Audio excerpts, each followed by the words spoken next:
Hello, welcome back. We're in acid-base equilibria. This would be part 4.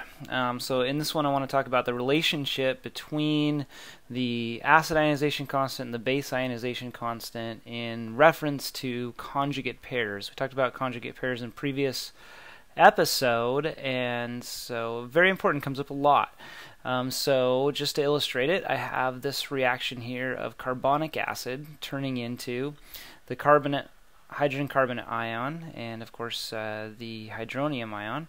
And so here's my acid ionization constant expression. So I've got the products divided by the reactants, their concentrations, and this is what I get.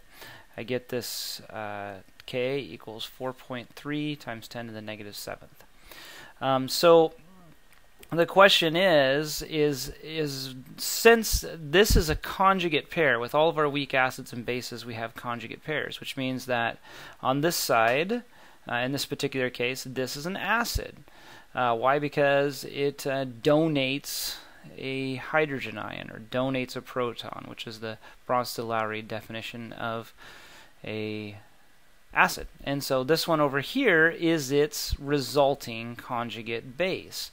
And the reason why it's a conjugate base, of course, is because this one comes back the other direction, taking a hydrogen ion and coming back to form the carbonic acid molecule again. So if we were to look at the reaction for this, when it goes backwards, it takes a hydrogen or a proton acceptor, and it creates hydroxide ions in doing that, and goes back into the carbonic acid. So this is sort of the reverse reaction of this acid and its conjugate base. So for any acid and its conjugate base, the formula is that the Kw, the acid ionization, or the water ionization constant, equals the acid ionization constant times the base ionization constant.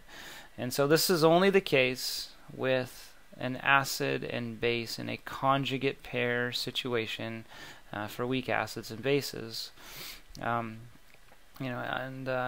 of course similarly it applies here for water, and that would make perfect sense. But in this case we're concerned about this one. So can we solve for these? So we already know what the acid ionization constant is, and we know what the water constant is. So the water constant is always the same. It's 1.0 times 10 to the negative 14th.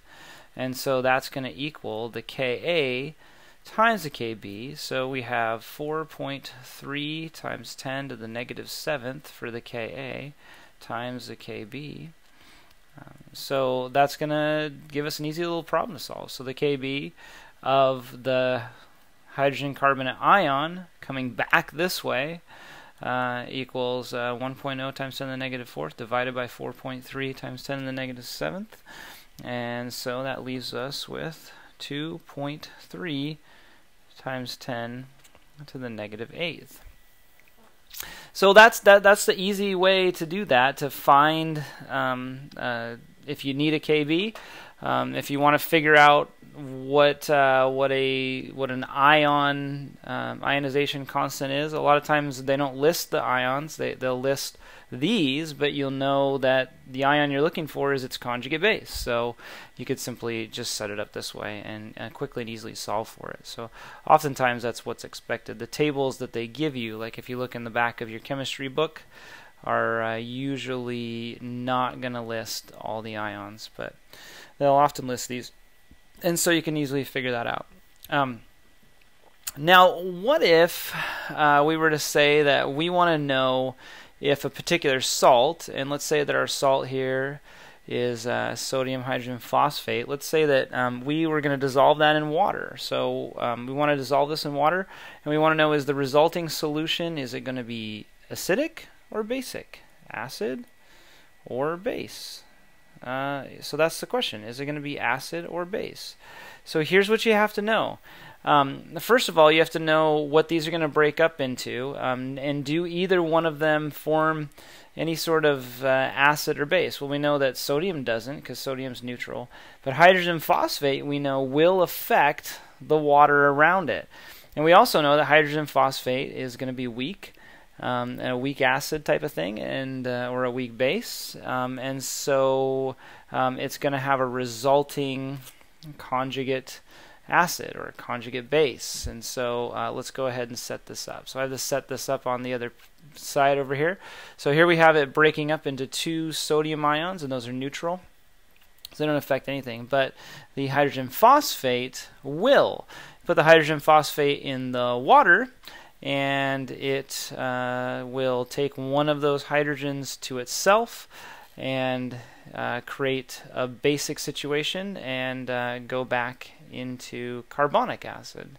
Or it's actually not carbonic acid yet, it's still H2PO4, so you have to go one more in order to go up. And so here's the question. We want to know whether this the Ka of this or the resulting Kb is greater.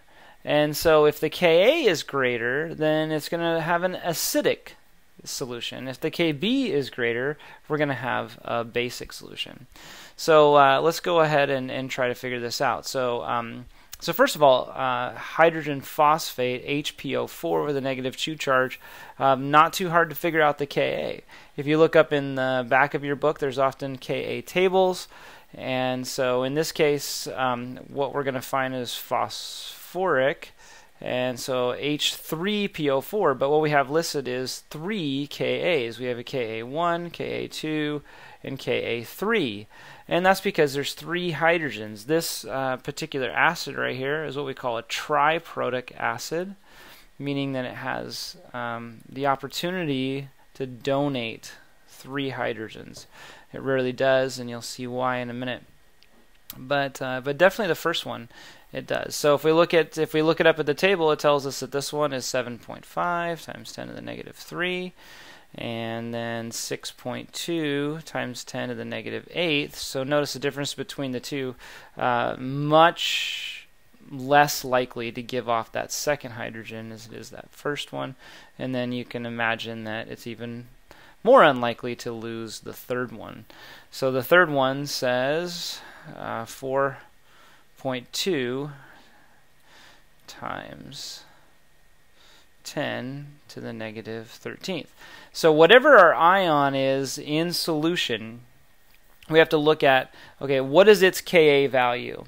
And then what is its resulting conjugate acids?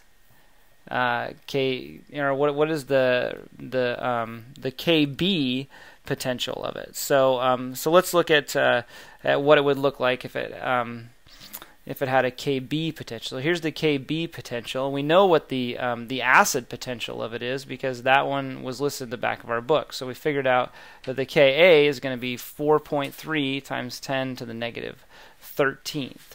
Sorry about the handwriting there; it's not so good. So then here's this one, and so we want to figure out what the Kb is.